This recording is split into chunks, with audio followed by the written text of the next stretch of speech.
Developmental molecular biologist and research consultant John Medina कहते हैं कि हमारी सारी प्रॉब्लम्स की जड़ हमारे दिमाग के सोचने का तरीका है और ये तभी ठीक हो सकता है जब हम अपने दिमाग के जरूरी रूल्स को जान लें।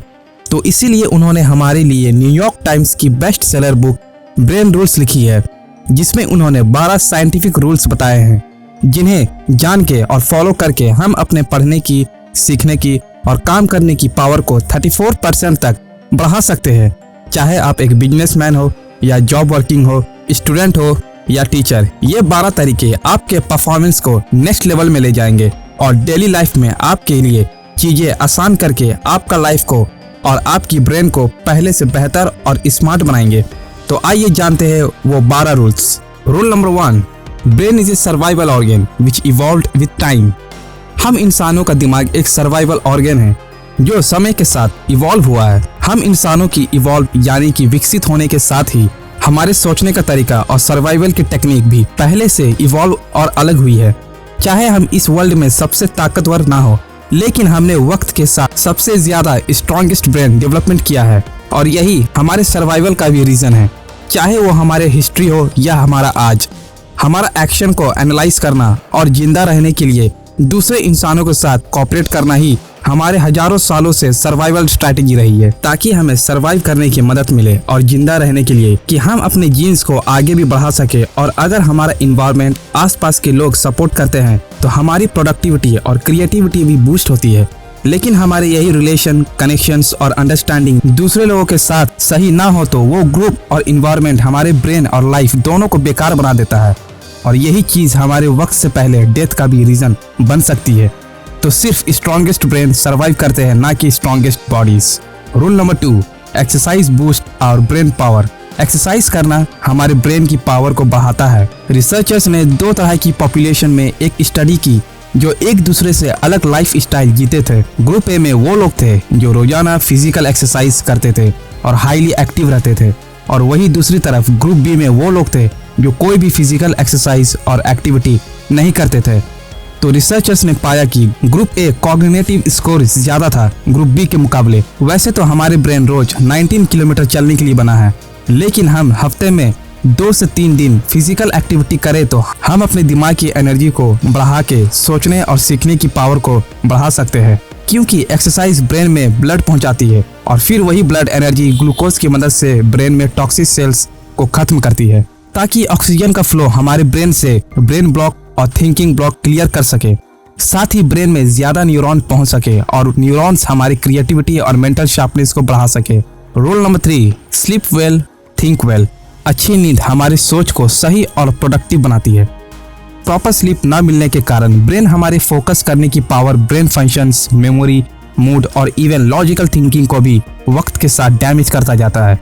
एक स्टडी में ये पता चला सिर्फ 26 मिनट स्लीप नैप लेने से नासा की पायलट की परफॉर्मेंस 34% तक बढ़ गई थी। तो अगर आप दिन भर थका हुआ फील करते हो या दोपहर में आपको सोने का मन करता है तो ये कॉमन गाइस, क्योंकि दोपहर 3 बजे के आसपास दिमाग में बायोकेमिकल्स के बीच एक जंग चल रही होती है, जिसमें एक तरफ जगे रहने की कोशिश होती है तो दूसरी तरफ सोने का मन करता है। तो उस वक्त अगर पॉसिबल हो तो हमें कुछ देर की झप्पी जरूर ले लेनी चाहिए। डॉक्टर जॉन मेडिना कहना है, असल में हमारा ब्रेन सोने के दौरान भी रेस्ट नहीं कर रहा होता है, वो दिन भर इंफॉर्मेशन के प्रोसेस और चीजें लर्न कर रहा होता है। लेकिन हमारे लिए प्रॉपर स्लीप और नैप्स लेना बहुत जरूरी है एक प्रोडक्टिव माइंड के लिए। Rule number 4, stressed brain don't learn the same way. हमेशा चिंता करना हमारे लर्निंग एबिलिटी और दिमाग दोनों को डैमेज करता है। हमारा ब्रेन सिर्फ 30 सेकेंड्स तक चलने वाले स्ट्रेस से निपटने के लिए ही बना है, ज्यादा लंबे समय तक रहने वाले स्ट्रेस के लिए नहीं, क्योंकि ज्यादा स्ट्रेस लेना हमारे ब्रेन की ब्लड वेसल्स को खराब कर देता है और इसके कारण हमें हार्ट अटैक भी आ सकते हैं। अगर आपको घर में, क्लास में, जॉब में रोजाना काफी ज्यादा स्ट्रेस एक्सपीरियंस करना पड़ता है तो यही स्ट्रेस आपके लाइफ में सक्सेसफुल होने के चांस को भी अफेक्ट करता है। मतलब आपका घर का इन्वायरमेंट ठीक नहीं है तो उसका स्ट्रेस आपकी जॉब में या क्लास में आपको परेशान करेगा और आपकी परफॉर्मेंस और प्रोडक्टिविटी को खराब करेगा, क्योंकि ज्यादा कॉर्टिसोल बढ़ने के कारण हिपोकैम्पस में सेल्स डैमेज होने लगती है और हमारे ठीक से सोचने और याद रखने की एबिलिटी कमजोर होने लग जाती है। तो अगर आपके रिलेशन ठीक नहीं है और इस बात का आपको स्ट्रेस होता है तो उन्हें ठीक करो और अपने घर का स्ट्रेस अपने ऑफिस का या क्लास में लेकर मत जाओ। जिन चीज़ों को और लोगों को कंट्रोल कर नहीं सकते उनका स्ट्रेस आपको नहीं लेना चाहिए guys. Rule number 5, every brain is wired differently. हर दिमाग डिफरेंटली वायर्ड होता है। हमें स्कूल में बताया गया था कि हम इंसानों का ब्रेन एक जैसा होता है, लेकिन ये इन्फॉर्मेशन गलत है। काफ़ी रिसर्च के बाद साइंटिस्ट ने बताया कि हर इंसान की ब्रेन की वायरिंग अलग होती है। हम अपने ब्रेन को डेवलप तो कर सकते हैं, लेकिन हमारा ब्रेन किसी और की ब्रेन की तरह बिल्कुल सेम नहीं हो सकता है, यहाँ तक कि 2 जुड़वा बच्चों का भी नहीं। डिफरेंट ब्रेन वायरिंग को हमारा एजुकेशन सिस्टम इग्नोर करता है।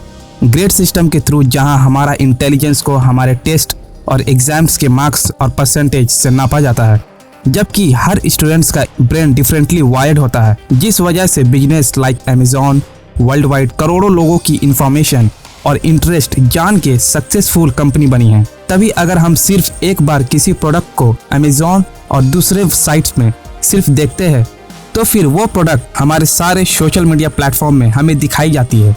Rule number 6, we don't pay attention to boring things. हम इंसान बोरिंग चीज़ों में ध्यान नहीं देते हैं। हम सिर्फ उन्हीं चीज़ों पे ध्यान देते हैं जिनके पीछे हमारा इंटरेस्ट, प्रॉफिट, इमोशन या कल्चर जुड़ा हुआ हो।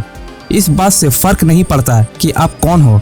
आपका ब्रेन कॉन्शियसली या सबकॉन्शियसली इन क्वेश्चंस पे फोकस करता है, जैसे कि मैं क्या खा सकता हूँ, क्या ये मुझे खा सकता है, क्या मैं इससे रिलेशन बना सकता हूँ, क्या मैंने इसे देखा है, और इंटरेस्ट या रीज़न ढूंढता है। ब्रेन मल्टीटास्किंग के लिए नहीं बना, लेकिन फिर भी स्कूल, ऑफिसेस मल्टीटास्किंग करना इनकरेज करते हैं। मल्टीटास्किंग हमारी गलती और फेलियर के चांसेस को 50% तक बढ़ा देती है। Rule number 7, repeat to remember. Author John Medina कहते हैं कि हम इंसान शायद इंसान बनते ही है अपने मेमोरी की वजह से। अगर हमारे पास मेमोरी नहीं होता तो हम अपनी कोई आइडेंटिटी भी नहीं रख पाते। आप जब सुबह में उठते हैं तो आपको याद नहीं रखना होता है कि आपका नाम क्या है, आपके रिलेटिव्स कौन है, एटसेट्रा। ये सारी चीज़ें हमारी मेमोरी में स्टोर्ड रहती है।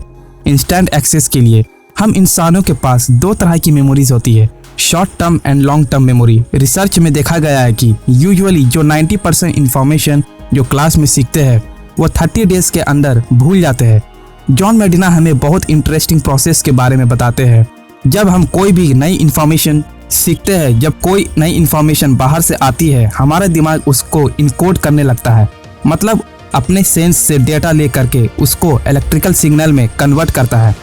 इस इनकोडिंग प्रोसेस में जितना आपके इमोशन से अटैच्ड होंगे, जितना आप उस इंफॉर्मेशन को मीनिंग दे पाओगे, उतना आपको अच्छे से याद रहेगा।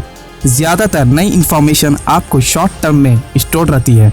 अगर आप उसको बहुत टाइम तक याद रखना चाहते हो तो इसको आपको लॉन्ग टर्म मेमोरीज में डालना होगा।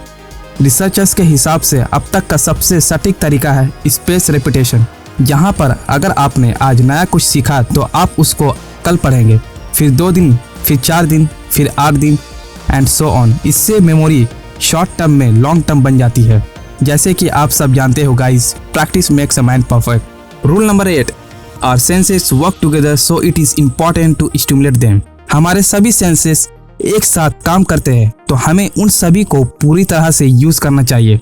हमारे स्मेल करने की सेंस ही बटरी पॉपकॉर्न से सीधा हमें मूवी थिएटर तक याद दिलाती है, या बारिश और फूलों की खुशबू हमें किसी पर्सन, सिचुएशन या जगह की याद दिलाती है। तो अगर आपको पढ़ते वक्त या काम करते वक्त कुछ याद करना हो तो आप उसके साथ स्मेल या फ्रेगनेंस को जोड़ सकते हो। अब चाहे आपको ये परफ्यूम या रूम कैंडल, आपको जब भी वो स्मेल आएंगी आपको पास्ट हुई इवेंट याद आएंगी, और इसके चांस 10 to 50% भी हो सकते हैं। Rule number 9, vision Trump's all other senses. हमारे देखने की सेंस हमारी सभी सेंसेस से ज़्यादा होती है। हम विजुअली देखी गई इंफॉर्मेशन को ज़्यादा याद रखते हैं कंपेयर टू सुनी गई या पढ़ी हुई। आपको बायोग्राफी पढ़ के शायद आपको याद नहीं होगा कौन से पेज नंबर में कौन सी लाइन या स्टोरी लिखी थी, लेकिन अगर उसी बायोग्राफी में कोई फिल्म बनी होगी तो उस मूवी के सीन आपको अच्छे से याद होंगे, क्योंकि हमने अपनी हिस्ट्री में जानवरों, खाना, खतरा, सिचुएशन को देखने के बाद ही जाना है कि हमारे लिए क्या सही है और क्या नहीं, और फिर उसी विजुअल पावर को हमने आर्ट या लिटरेचर में कन्वर्ट किया ताकि हम चीज़ों को विजुअली याद रख सके। Rule number 10, music can make our brain smarter. Music सुनना या कंपोज करना हमें स्मार्ट बना सकता है। डॉक्टर मेडिना की वाइफ भी एक म्यूजिक कंपोजर भी रह चुकी है।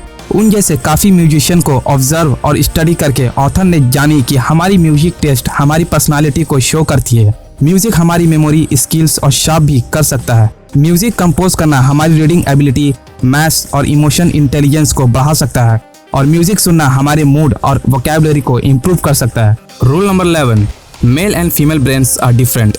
मेल और फीमेल का दिमाग एक दूसरे से डिफरेंट होता है। एक बार रिसर्चर लैरी केहिल ने मेल्स और फीमेल्स को हॉरर फिल्म दिखाई गई और पाया गया कि मेल्स का ब्रेन का सिर्फ राइट हेमिस्फीयर ही काम कर रहा है और लेफ्ट हिस्सा शांत था, और फीमेल का लेफ्ट हेमिस्फीयर काम कर रहा था और राइट हिस्सा शांत था, जिससे उसे पता चला कि मेल्स और फीमेल्स का स्ट्रेस हैंडल करने का और सोचने का तरीका है एक दूसरे से अलग होता है।